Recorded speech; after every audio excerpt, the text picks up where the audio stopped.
Good afternoon, folks. Today we're going to talk about the top 25 teams and how they will do.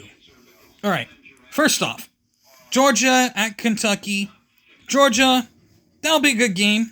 We'll see how Georgia plays against a harder opponent on the road. I mean, it's really always hard to win there, but it's not necessarily hard, but Kentucky seems to be a lot better than what they have been. So we'll just see how they do. Texas versus UTSA should be an easy win for Texas. Ohio State versus Marshall, maybe a little bit more, they're a lot more stiffer, but still should be an easy win for Ohio State. Alabama at Wisconsin, like I said yesterday, it's always hard to win at Camp Randall Stadium, but Alabama, they should give Alabama a good run for their money, but I still think Alabama might pull away with the victory. And then Ole Miss versus Wake Forest, it'll be a good game. I still think Ole Miss has what it takes to beat Wake Forest. I think they'll walk away. Then Missouri versus number 6 Missouri versus number 24 Boston College. I think that'll be a big win for Missouri, but it'll be a tight one, but I still think Missouri will win. Then Tennessee versus Kent State. Easy one for Tennessee. Same with Penn State the following week. Penn State will win single-handedly. Then you got Oregon versus Oregon State. That will be a tough one. I think Oregon is going to have a hard time if they continue to play like they are. Oregon State will stay right with them if they continue to play like they have been. And Oregon State will come. Oregon State might win. I might put them on upset alert. Same with Alabama. 2 upset alerts right there. Questionable. Miami should have no issues with Ball State. Then Utah and Utah State. Utah should have no issues with Utah State. Oklahoma State and Tulsa. Oklahoma State should have no issues with Tulsa. Kansas State and Arizona. Kansas State should have... That's going to be a tough one. They're both literally almost neck and neck in ranks. I mean, Kansas State is 14th, Arizona is 20th. So, that's literally almost a toss-up there. Then Oklahoma and Tulane. It should be easy win for Oklahoma unless Tulane really comes to show and actually wants to show they belong. Now, LSU and South Carolina. South Carolina could actually show that they want to be there unless something happens. So, anything's possible here. So now, we got... let's look here. Then we got Michigan, who's 1-1. They got Arkansas State. They should be able to walk all over Arkansas State. There should be absolutely no questions whatsoever. I mean, if they struggle, then there's obviously something totally going on at Michigan. Then they need to really address that and actually get things going right. But they should have absolutely no issues with Arkansas State. If they struggle like they did with Fresno State, then there's definitely something wrong with them. Then there's Notre Dame, who has Purdue. Then they're at Purdue, so that's going to be a tough one. Playing at Purdue is another hard place, just like Camp Randall. I mean, they're just as tough places to play at. So I think Notre Dame might have a little bit of handful when they go to Purdue. Then it's Louisville versus Georgia Tech. Louisville's the home team. Louisville, I think, will have a good game there. They might have a good game. Now on to Iowa State versus Arkansas State. Iowa State should have no issues with that at all. Then they play the next week. Then Clemson versus North Carolina State. That'll be next week. They have a good chance. I think Clemson will pull away and be victorious. Depending on how they play. If they play strong, they'll win. If they don't, then blah. Nebraska should have no issues with Northern Iowa. It should be an easy walk-away victory. And then we have Northern Illinois, who just pulled off the biggest upset against Notre Dame since Michigan's big flop-sided upset back in 2007 against Appalachian State. They will take on Buffalo on the 21st, which should be a pretty good, should be an easy win considering, but then again, I don't know. The MAC hasn't really been relevant since I can't remember when. But now, summing up this, we got USC, who has Michigan. I forgot to mention them. USC has Michigan on the 21st. I forgot about them. They have Michigan on the 21st, so right after that, right after Michigan has Arkansas, then you got USC, who's 11th, and that's going to be an entertaining one to see how Arkansas State does with them. Now, if USC does what exactly happened when Texas was number 3 and Texas just walked all over Michigan, it's just going to say how good these teams are. Now, we're going to talk about how these quarterbacks are at each of these colleges later on tonight. But right now, we're going to look at how these other teams are that are on the rise.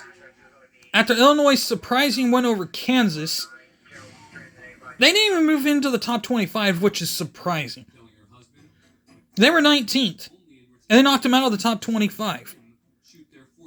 But what really gets me about all these top 25 teams is Michigan, who was number 10, is out of the top 12 because the top 12 is who advances to the round of 12, who will most likely be in for the challenge. Now, Penn State, on the other hand, seems to be at a standstill when they take on Kent State. Now, Kent State should be an easy walkover, but they literally played like they were a joke when they took on Bowling Green. But Oregon, on the other hand, they put up multiple passes, and literally, what really gets me with Oregon, they put up so many passes. They could put up so many passing yards and rushing yards and still not put together the biggest win you can ever do. These guys are unbelievable. They're expected to win by 44 points against Idaho and only win by 10. They still managed to close out with a victory. Same goes with Boise State. But somehow, they only win by 3 when they're expected to win by only 10 points. Can someone tell me how Boise State managed to stay right with them the whole time, only winning 37-34?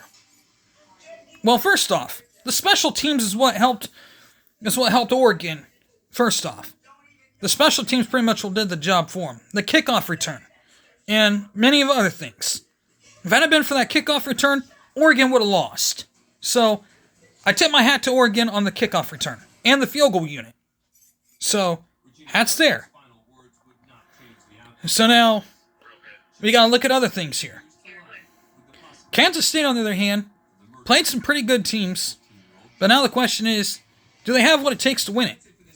Kansas State, Arizona State, on the other hand, is a good question mark of, do they have what it takes to win themselves? Now, we'll talk about, and then tomorrow night we will talk about Will Howard's transfer versus Kyle McCord's transfer, about how well he's done at Syracuse versus his time at Ohio State. I mean, we're going to talk about how well he's put up good numbers and if he's really that much of a, how well of a star he very is versus Kyle McCord.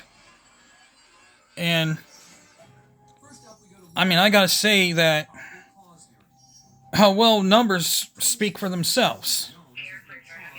But these are actually what you call, these teams right here, these top 25 teams are good.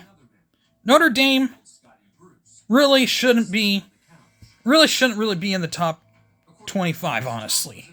Because if they play like they did against a MAC team, such as Northern Illinois, and they play like that against Purdue, they're definitely going to get their butts kicked. So, I'm almost rooting for Purdue to beat their pants off of Notre Dame. Notre Dame needs to be in a league, because they're hurting themselves right now by not being in the league.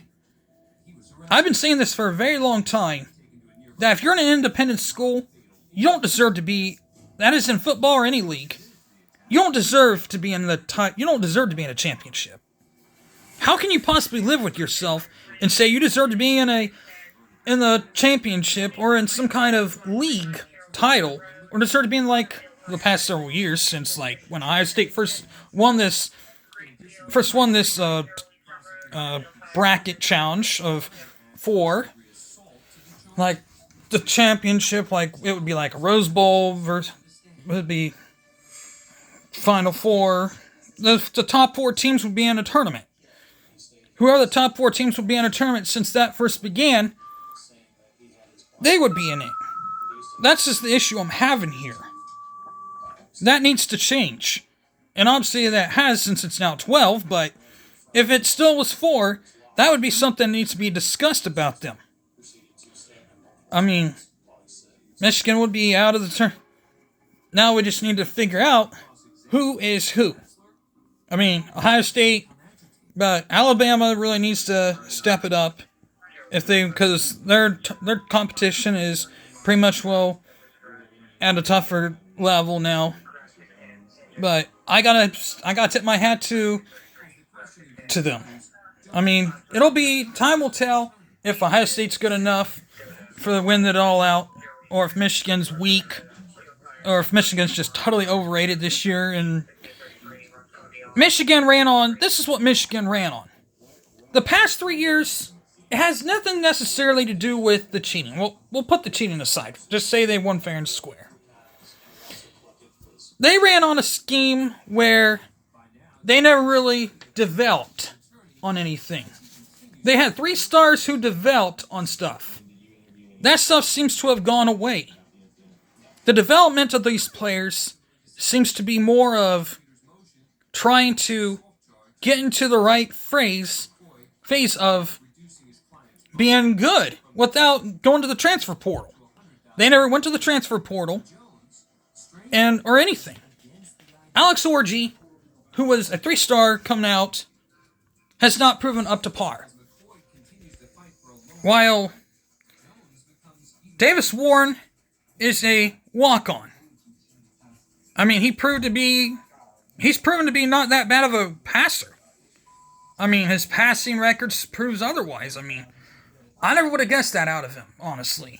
But I'm so surprised that they did that with everyone else involved here. Because if you look at how the stats view with all the numbers, I mean, we'll get to his stats later on here tonight when I say that about.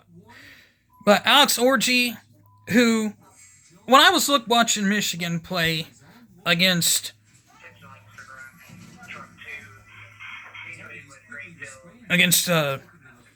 Fresno State and Texas, I thought I was watching Akron play.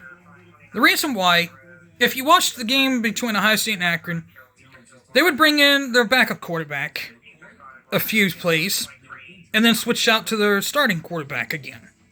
Which is exactly what they did. And they would disguise it. The only problem in the Texas game is when they had Alex Orji out there under center, they would send a man in motion, unlike they did in the game there where they make it seem like a pass play. That pretty much threw the disguise away. It would either be a pass or a run by the quarterback. And he's more of a running quarterback. And obviously that gave the defense time to get in there if it was a pass play and broke the play up, which is exactly what happened. And he tackled him in the back. And that pretty much broke any chances of the play to get any further for them to go. So, instead of a pass play, he had to run it. And obviously, Alex Orji had no chances of getting anywhere on that play. But he did make a pass play, 2 pass plays in the other game with Fresno State. He made a completion for a touchdown, and he threw an incomplete pass.